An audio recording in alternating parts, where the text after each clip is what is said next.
Thanks, Kay. Well, here in Kansas City, the big story of this week, as the Chiefs prepare for the Falcons, is going to be running back Le'Veon Bell. Chiefs obviously lost rookie running back Clyde Edwards-Helaire to a high ankle sprain and a strained hip in last week's win over New Orleans, but they also brought Bell here for this reason, to be an insurance policy in case their star rookie went down. Now, so far, they really like what they've seen from Bell. Even though he only has 56 carries with the team, he's been patient, he's been smart, and Andy Reid, their head coach, said he's picked up this system pretty well. The Chiefs ask a lot of their running backs. They want them to be very versatile and understand they're not going to be the main option in this offense, which is Bell is okay with all of that. But you also know that they're getting a good runner, a good receiver, a guy who's good in pass protection, and he's pretty good in short yardage situations, which should help the Chiefs in the red zone with their run game. So losing Edwards-Helaire was not what the Chiefs wanted to see happen, but they also feel pretty good about their plan B. And now we'll send it back to you, Kay. Thank you so much, Jeffrey. It's time for a little believe it or not. Ding! Christmas Eve. Let's go. Good. Let's get hammered tonight. What kind of luck you got there? What do you got? What do you got, Brent? Oh, something I'm not supposed to show, but I got in Prague, if you have to know. Oh, Praha. Love it. Okay. Believe it or not, let's start this off here. Falcons Chiefs will kick it off there. Clyde Edwards-Helaire's health will be the biggest X factor for the Chiefs going forward, Triggs. I believe it. You know, we love Le'Veon Bell as a character on our show, and he's had some really good years with Pittsburgh. But Clyde Edwards-Helaire was fantastic for the Chiefs this season. He might not have won you a fantasy title based on his rushing numbers, but 1,100 yards from scrimmage, 5 touchdowns. And speaking with the guys in Kansas City, the effect of having Edwards-Helaire and what he could do out of the passing game and the running game was an incredible advantage. And when they needed him most, in a rainy, gross, disgusting Monday afternoon, he went for 161 yards on the team that they might face in the AFC Championship game. I really think that the Chiefs need Clyde Edwards-Helaire in the playoff run. It's not a nice to have, it is a must have. And when I hear high ankle sprain, okay. When I hear hip, I get concerned, especially for the running back position. So these next 2 weeks, Le'Veon could be fine, it could be what it is. They're gonna get the bye if they win on Sunday.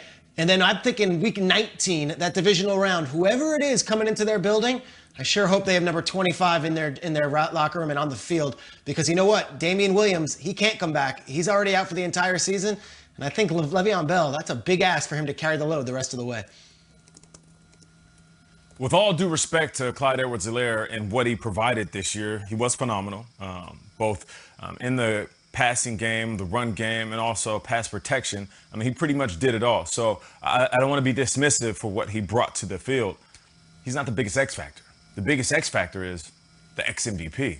It's Patrick Mahomes. Like, let's be very clear. Patrick Mahomes went on a historical run over the last couple of years, and last season in particular, he did all of it without Clyde Edwards-Helaire. Clyde just got here, and Clyde made an impact. But the one guy that controls the narrative is this dude. So if Patrick Mahomes is healthy, if he got his mind right, and also, too, if he takes care of the ball, because this year he's been a little bit more reckless.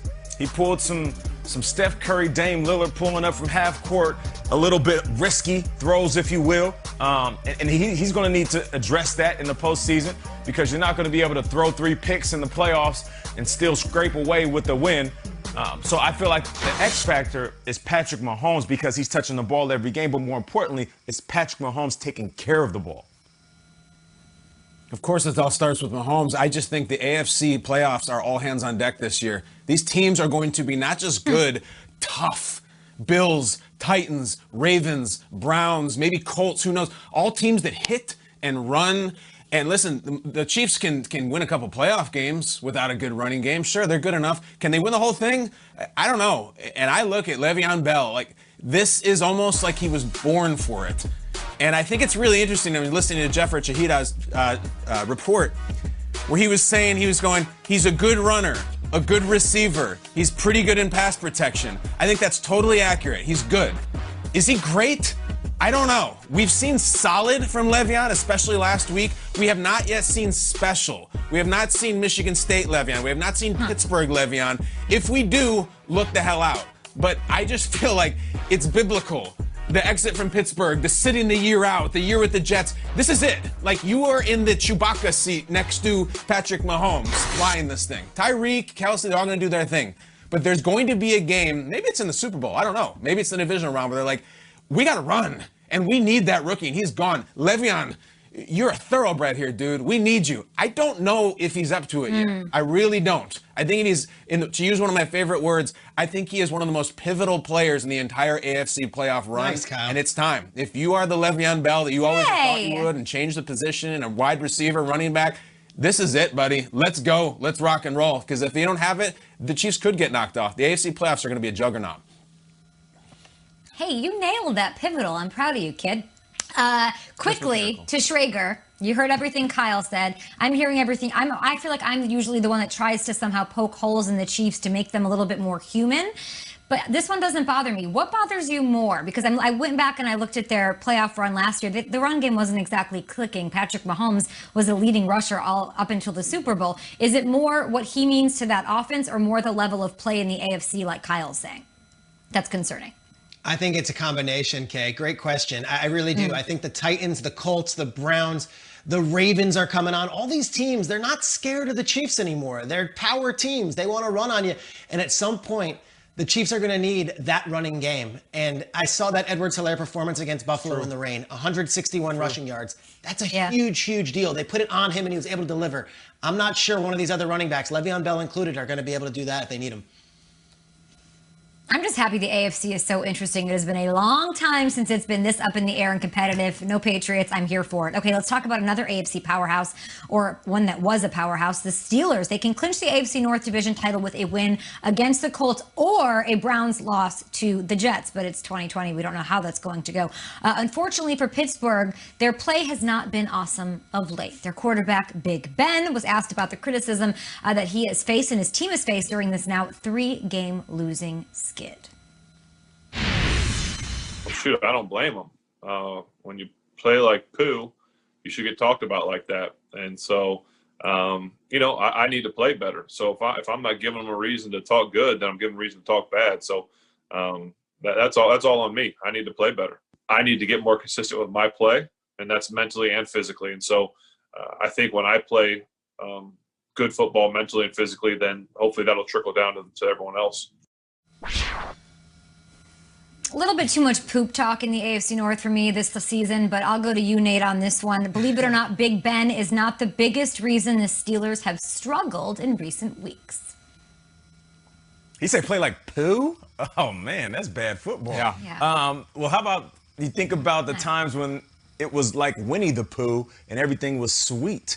And that was when the receivers were actually catching the ball. Now, I can be critical of wide receivers because I praise them all the time. And I'm not going to say that it's strictly on the wideouts. But, yeah, there's blame on Big Ben. There's blame on the wide receivers because there was a stretch in time where they were just struggling to catch the ball. I know you can say, well, there's plenty of plays in the game that can help change the game. Yeah, as a wide receiver, though, if we lose by 6, if we lose by 10, and I drop the ball in the first quarter, second quarter, the way my mind thinks is I could have changed the game then. So I am blaming myself. So I know that the wide receivers, they should shoulder some of the blame as well.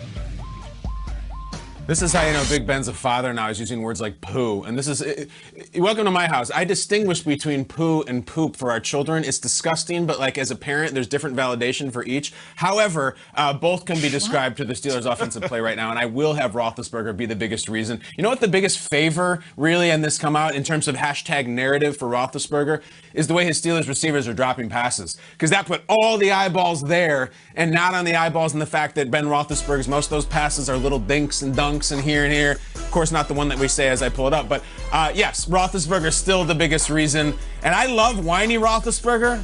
He gets into that mode. He's like, I don't know. Maybe I just don't have it anymore. Maybe I shouldn't play anymore. Blah, blah, blah, blah, blah, blah, blah. He gets that way, and I think we're almost there. If they lose 4 in a row, we'll have full whiny Roethlisberger. And he might be right.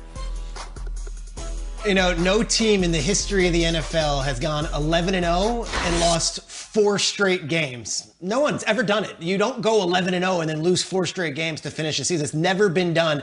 And yet, if you could find me anybody in America who thinks that the Steelers are going to beat the Colts this weekend, I'd love to meet that person, which is exactly what I think the Steelers need to lean into now. So to me, this is identity. This is culture. This is all the things that the Steelers pride themselves on. That to me is what's been missing the most in this recent skid. I don't fear the Steelers. I don't feel like that fan base is fully behind whatever this team has become. And we mock the TikTok stuff and we laugh about that. The fact they're dealing with that and Juju is retracting that, and that's even an issue here as we head towards Christmas on December 24th, I think that's the biggest issue right now. The Steelers, they felt like a Steelers team the first 11 games. The last month, they don't resemble what Pittsburgh is all about. Broken record alert for me. Big Ben leads the league in pass attempts. He won his Super Bowls based on balanced offenses. If they can't get their run game going, I mean, he won with Jerome Bettis, Willie Parker running the ball. You're not going to win a Super Bowl or even get close if you don't start relying and figuring out the run game. Okay, Schrags, are we going back in time? What are we doing? We're going back in time with some history, guys. Look at those champion jerseys with that logo.